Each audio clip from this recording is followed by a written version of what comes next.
Wow, tatlo lang. Okay, 3 words. Mapagmahal, mapagpasensya, may malasakit sa lahat ng bagay. Hidden talent, isa lang din. Sige, magbi-beatbox na lang ako. Kasi way back, magaling ako mag-beatbox. Pero wala na akong practice. Pero, yun na, okay na yun.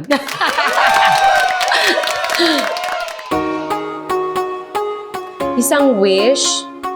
Alam mo, palagi kong wini-wish para sa pamilya ko talaga na kahit anong mangyari, maging yung intact kami kahit lumaki na sila at yung relationship namin bilang pamilya ay hindi mawawala yun kahit mag-asawa yung dalawang anak ko at tumanda kami ng asawa ko. So, more love talaga sa amin at maging matibay yung pamilya namin.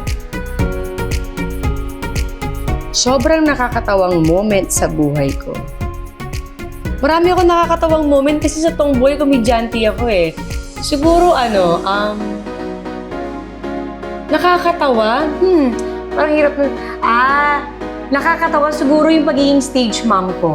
Kasi pag may mga ganap yung mga anak ko sa school, pakiramdam ko ay, alam mo yun, na normal na nanay ka na nag-cheer para sa anak mo. So I really don't care kung anong makita ng ibang tao sa akin. Basta nag-cheer ako. Tapos at the end of the cheering na yon, sabi nung anak ko sa akin, "Ma'am, ikaw yung pinakamalakas sumigaw doon." Sabi ko nga, "Talaga ba?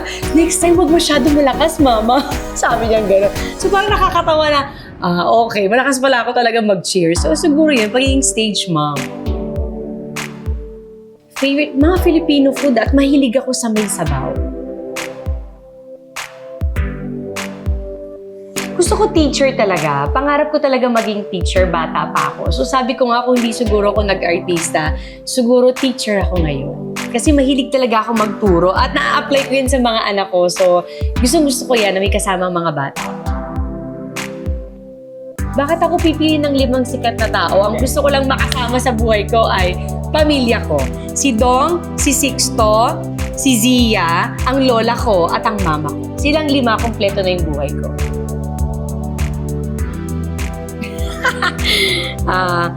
Best? Mahilig ako sa mga sleepers eh. Hilig ko talaga yan way back pa. Hanggang ngayon, gustong-gusto ko mag-sleepers talaga. Pinakapalpak kong na-order, siguro mga pangkuning-kuning sa kitchen na ang ganda-ganda pero nung nabili ko, eto na ba yun? Ganun.